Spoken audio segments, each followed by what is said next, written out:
മുറപ്പെണ്ണ്. രചനാ സംഭാഷണം മൈഥിലി മിത്ര. ഭാഗം 59. ദേവിയുടെ മുൻപിൽ ചെന്ന് കൈകൂപ്പുമ്പോൾ ചുമ്മുവിന് എന്താണ് പ്രാർത്ഥിക്കേണ്ടതെന്ന് അറിയില്ലായിരുന്നു. ആദ്യം പെണ്ണിൻ്റെ മനസ്സിലേക്ക് ഓടിയെത്തത് അവളുടെ അമ്മയുടെ മുഖം തന്നെയായിരുന്നു. എൻ്റെ അമ്മ എപ്പോഴും ആരോഗ്യത്തോടുകൂടി സന്തോഷത്തോടെ ഇരിക്കണേ എന്നൊരു പ്രാർത്ഥന മാത്രമായിരുന്നു അവൾ ആ ദേവിയുടെ കാൽക്കലേക്ക് നോക്കി മനസ്സോടെ ആവശ്യപ്പെട്ടത്. പിന്നീട് ഉള്ളിൽ തെളിഞ്ഞ രൂപം പങ്കുവിൻ്റേതായിരുന്നു. അവന് വേണ്ടിയും പ്രാർത്ഥിച്ചു കഴിഞ്ഞതിന് ശേഷം മാത്രമാണ് വീട്ടിലുള്ള ബാക്കി എല്ലാവരെയും ചുമ്മുവിൻ്റെ ഓർമ്മയിൽ വന്നത് തന്നെ. എന്നാലും അടുത്ത് നിൽക്കുന്ന കണ്ണൻ്റെ കാര്യം മാത്രം അവൾ ദേവിയോട് പങ്കുവച്ചില്ല. ചുമ്മു എന്തുകൊണ്ടോ അക്കാര്യം മറന്നുപോയി എന്ന് പറയുന്നതാണ് സത്യം. പിന്നിൽ നിന്നുള്ള തിക്കും തിരക്കും അസഹ്യമായതുകൊണ്ട് തന്നെ ഒരുപാട് നേരം ശ്രീകോവിലിൻ്റെ മുൻപിൽ നിൽക്കുവാൻ അവർക്കിരുവർക്കും സാധിച്ചില്ല. അതുകൊണ്ട് തന്നെ അവർ വേഗത്തിൽ നിന്നും അവിടെ നിന്നും തിരിഞ്ഞു മാറി. ശേഷം ശ്രീകോവിലിന് ചുറ്റും പ്രദക്ഷിണം വെച്ച് മഞ്ഞൾ പ്രസാദവും വാങ്ങി വേഗത്തിൽ പടിഞ്ഞാറേ നടയിൽ കൂടി പുറത്തേക്കിറങ്ങി. ചുറ്റുപ്രദക്ഷിണം വയ്ക്കുവാൻ നിന്നെ കൊണ്ടാവുമോ? ചുമ്മുവിൽ പനിയുടെ തളർച്ച ഇനി അവശേഷിക്കുന്നുണ്ടെന്ന് തോന്നിയത് കൊണ്ടാവാം മാധവ് അങ്ങനെ ഒരു ചോദ്യം ഉന്നയിച്ചത്. മൂളുന്നതിനോടൊപ്പം തന്നെ കണ്ണനും അവളുടെ കൂടെ നടന്നു തുടങ്ങിയിരുന്നു. 3 പ്രദക്ഷിണം വെക്കുമെന്ന് മനസ്സിലുണ്ടായിരുന്നെങ്കിലും അവളെ ഓർത്ത് ചെക്കൻ അത് ഒന്നിൽ നിർത്തി. ഡി വാ, പോയി കുപ്പിവളയും സിന്ദൂരവും വാങ്ങാം. പ്രദക്ഷിണം ചെയ്ത് കഴിഞ്ഞതും കണ്ണൻ അവളെ കൂട്ടി വടക്കേ നടയിലേക്ക് നടക്കുന്നതിനിടയിൽ പറഞ്ഞു. 10-25ഓളം ചിന്തിക്കടകൾ കൊണ്ട് നിറഞ്ഞൊരു പ്രദേശം. അതിൽ കുപ്പിവളകൾ മാത്രം വിൽക്കുന്ന കടകളായിരുന്നു ഏറെയും. കൂട്ടത്തിൽ കുങ്കുമം വിൽക്കുന്ന സ്റ്റാളുകളും. ഞാനിതൊന്നും ഇടാറില്ലല്ലോ. പെണ്ണൊരു നിമിഷം നടത്തം നിർത്തി പിറുപിറുത്തു. ഇവിടെ വന്ന് വിളക്ക് തെളിയിക്കുന്ന ഏത് പെൺകുട്ടിയും ചുവന്ന കുപ്പിവളകൾ ഇട്ടുകൊണ്ട് തിരികെ വീട്ടിലേക്ക് കയറണമെന്ന് നിന്റെ അമ്പോറ്റിയമ്മ പ്രത്യേകം പറഞ്ഞ് നീയും കേട്ടതല്ലേ? അവൻ ഇത്തിരി ഗൗരവത്തിൽ തന്നെ ചുമ്മുവിനോട് തിരക്കി. പെണ്ണൊന്ന് കുപ്പിവളകൾ ഇട്ട് കാണാൻ വല്ലാത്തൊരു കൊതിയാണ്. ഇങ്ങനെയുള്ള ചില ആചാരങ്ങൾ മൂലമെങ്കിലും അതൊന്ന് കാണാൻ ഭാഗ്യമുണ്ടാവുമല്ലോ. ആ സമയം കണ്ണൻ്റെ ചിന്തകൾ പോയത് അങ്ങനെയാണ്. വീട്ടുകാരുടെ മുൻപിൽ കുറ്റക്കാരിയായി നിൽക്കാൻ ഒട്ടും താല്പര്യമില്ലാത്തത് കൊണ്ട് തന്നെ അവൾ കണ്ണൻ്റെ പിന്നാലെ മനസ്സില്ലാ മനസ്സോടെ നടന്നു. തിരക്കുണ്ടായിരുന്നുവെങ്കിലും അവരിരുവരും ഒരു കടയിലേക്ക് കയറി ചെന്നു. കല്യാണം കഴിക്കുന്നവർ പോകുന്നവരാണോ നിങ്ങൾ? അവർ ഇരുവരെയും കണ്ട ഉടനെ തന്നെ വയസ്സനായ കടയുടമ തിരക്കി. അതെ. കണ്ണൻ പറഞ്ഞതും ചുമ്മുവിന് ഏകദേശം പാകമാകുന്ന ചുവന്ന കുപ്പികളിൽ നോക്കി അയാൾ എടുത്തു കൊടുത്തു. അവളത് കൈനീട്ടി വാങ്ങി.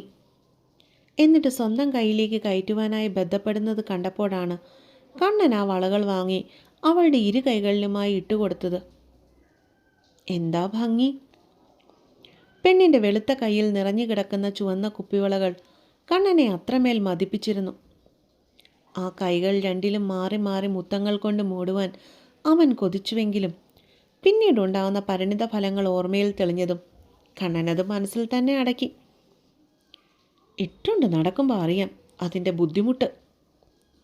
കിലുകിലയെന്ന് ശബ്ദമുണ്ടാക്കിക്കൊണ്ട് തൻ്റെ ഇരു കൈകളിലുമായി നിറഞ്ഞു കിടക്കുന്ന കുപ്പുവളകളിലേക്ക് ഉറ്റുനോക്കി ചുമ്മാ ആരോടെന്നില്ലാതെ പിറുപിറുത്തു.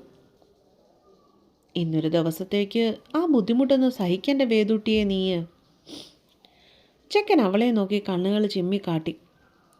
അവനെ ഒന്ന് കണ്ണുരുട്ടി നോക്കിയിട്ട് ചുമ്മു തിരിഞ്ഞു നടന്നു. കടക്കാരനുള്ള കാശ് കൊടുത്തിട്ട് തിരിയുമ്പോൾ ചുമ്മുവിനായുള്ള എല്ലാ നിറത്തിലുള്ള കുപ്പിവളകൾ മാധവൻ്റെ കയ്യിൽ ഭദ്രമായിരുന്നു. വേറൊരു കടയിൽ കയറി കുങ്കുമവും വാങ്ങിയതിന് ശേഷം ഒരു വട്ടം കൂടി പുറത്തെ ദേവിയുടെ നടയിന് മുമ്പിൽ ചെന്ന് നിന്ന് ഇരുവരും കൈകൾ കൂപ്പി തൊഴുതു. പോകാം. കാറിന് നേർക്ക് നടക്കുന്നവൻ്റെ കൂടെ നടക്കുമ്പോൾ അവൻ്റെ കയ്യിലിരിക്കുന്ന കുപ്പിവള പൊതിയിലേക്കായിരുന്നു പെണ്ണിൻ്റെ കണ്ണുകൾ സംശയത്തോടെ നീണ്ടത്. ഇതിപ്പോൾ ഇങ്ങനെ ആർക്ക് കൊടുക്കാൻ വേണ്ടിയായിരിക്കും മേടിച്ചുകൊണ്ട് പോണത്? വണ്ടി തിരികെ റിസോർട്ടിൽ ചെല്ലുന്നത് വരെ അവളുടെ തലയിൽ കൂടി തിരിഞ്ഞത് ആ ഒരു ചോദ്യമായിരുന്നു. റിസോർട്ടിൻ്റെ മുൻപിൽ തിരിച്ചെത്തുമ്പോൾ പിന്നീട് അവൾ ആ ചോദ്യം വിട്ടു. കാറിൽ നിന്നും പുറത്തേക്ക് ഇറങ്ങുമ്പോൾ സമയം 8 മണി കഴിഞ്ഞിരുന്നു. അതുകൊണ്ട് തന്നെ ചെറിയ രീതിയിലുള്ള വിശപ്പും അവളെ അലട്ടിയിരുന്നു. വണ്ടിയുടെ ചാവി റിസപ്ഷനിൽ കൊടുത്തിട്ട് മാധവ് റൂമിലേക്ക് നടന്നു. അവന് പിന്നാലെ ചുമ്മു.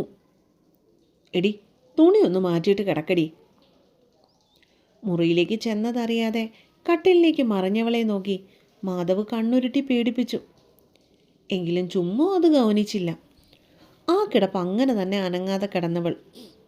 കണ്ണൻ വാഷ്റൂമിൽ കയറി ഫ്രഷപ്പായി തിരിച്ച് മുറിയിലേക്ക് ഇറങ്ങി വന്നതിന് ശേഷമാണ് ഇട്ട് മാറുവാനുള്ള തുണിയുമായി അവൾ അകത്തേക്ക് കയറിയത് തന്നെ.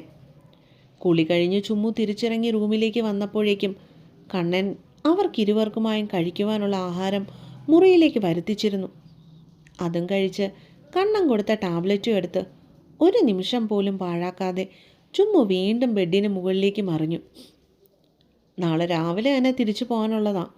വിളിക്കുമ്പോൾ തന്നെ പെട്ടെന്ന് എഴുന്നേറ്റോണം. ബ്ലാങ്കറ്റ് കൊണ്ട് തലമൂടുന്നവളെ നോക്കി കണ്ണൻ ബെഡിൻ്റെ ഹെഡ് റെസ്റ്റിലേക്ക് ചാരിയിരുന്നു. ഓക്കെ. പുതപ്പ് മുഖത്തു നിന്ന് മാറ്റി അവൾ കണ്ണനുള്ള മറുപടി ഒട്ടൊരു നീരസത്തോടെ നൽകി. കാരണം വെളുപ്പിനെയുള്ള ആ കൊടും തണുപ്പിൽ ഉറക്കം മുറിഞ്ഞ് എഴുന്നേൽക്കുവാനോ ഒരു നീണ്ട യാത്ര ചെയ്യുവാനോ ചുമ്മു ആഗ്രഹിച്ചിരുന്നില്ല. എൻ്റെ വേദുട്ടി, എന്ത് ക്യൂട്ടാടി നീയ്. കണ്ണും മുഖവും മാത്രം പുറത്ത് കാട്ടി ബാക്കിയെല്ലാം ബ്ലാങ്കറ്റിനുള്ളിൽ പൊതിഞ്ഞു വെച്ച് കിടക്കുന്നവളെ കണ്ടതും കണ്ണന് പിന്നീട് സ്വയം നിയന്ത്രിക്കുവാൻ കഴിഞ്ഞില്ല. അവൻ അവളെ ഏറെ നേരം പ്രണയത്തോടെ നോക്കിയിരുന്നു. പെണ്ണുമെല്ലെ ഉറക്കത്തിലേക്ക് ആഴുന്നത് പോലെ തോന്നിയതും കയ്യിലിരുന്ന് ഫോണെടുത്ത് ടീപ്പോയിലേക്ക് വെച്ചിട്ട് അവൻ അവളോട് ചേർന്ന് കിടന്നു. അത്രമേൽ ഇഷ്ടത്തോടി. ഒരിക്കൽ കൂടി നമ്മളിവിടെ വരും വേദൂട്ടി. ക്ഷേത്രത്തിൽ പോകും. ഒരുമിച്ച് നിന്ന് ദീപം തെളിയിക്കും. അന്ന് നീ ഇങ്ങനെ ആയിരിക്കില്ല പെണ്ണെ.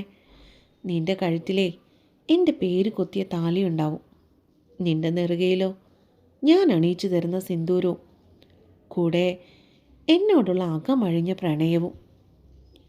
ഇഷ്ടത്തോടെ അവളുടെ നെറുകയിലൊന്ന് മുത്തിയിട്ട് മാധവ് നേരെ മലർന്നു കിടന്നു. ശേഷം കണ്ണുകൾ പൂട്ടി. രാത്രിയുടെ ഏതോ യാമത്തിൽ പങ്കുവാണെന്നുള്ള വിചാരത്തിലാവാം ചുമ്മു മെല്ലെ കണ്ണൻ്റെ കൈക്കുഴയിലേക്ക് കയറിക്കിടന്നതും അവനെ ഇറുക്കെ കെട്ടിപ്പുണർന്നതും. പാതി ഉറക്കത്തിലായിരുന്നവൻ അവളെ ഇടത്തെ കൈകൊണ്ട് നെഞ്ചിലേക്ക് പൊതിഞ്ഞു പിടിച്ചു. അപ്പോൾ കാത്തിരിക്കുക കേട്ടോ. നിങ്ങൾ സ്റ്റോറിയുടെ അഭിപ്രായങ്ങൾ കമൻറ്റ് ബോക്സിൽ എഴുതി അറിയിക്കാൻ മറക്കരുത്. പിന്നെ വീണ്ടും ഞാൻ ഓർമ്മിപ്പിക്കുക കേട്ടോ, ഇതുവരെ എൻ്റെ ചാനൽ സബ്സ്ക്രൈബ് ചെയ്യാത്തവരാരെങ്കിലും ഉണ്ടെങ്കിൽ ദയവ് ചെയ്ത് എൻ്റെ ചാനലൊന്ന് സബ്സ്ക്രൈബ് ചെയ്തിട്ട് പോവുകയും വേണം. ഇതൊരു കുഞ്ഞു പാട്ടാണ്, എനിക്കറിയാം. അപ്പം വലിയ പാട്ടുമായിട്ട് നാളെ ഉറപ്പായിട്ടും ഞാൻ വരും. അപ്പോൾ അതുവരെ കാത്തിരിക്കും. എല്ലാവർക്കും ഗുഡ് നൈറ്റ്.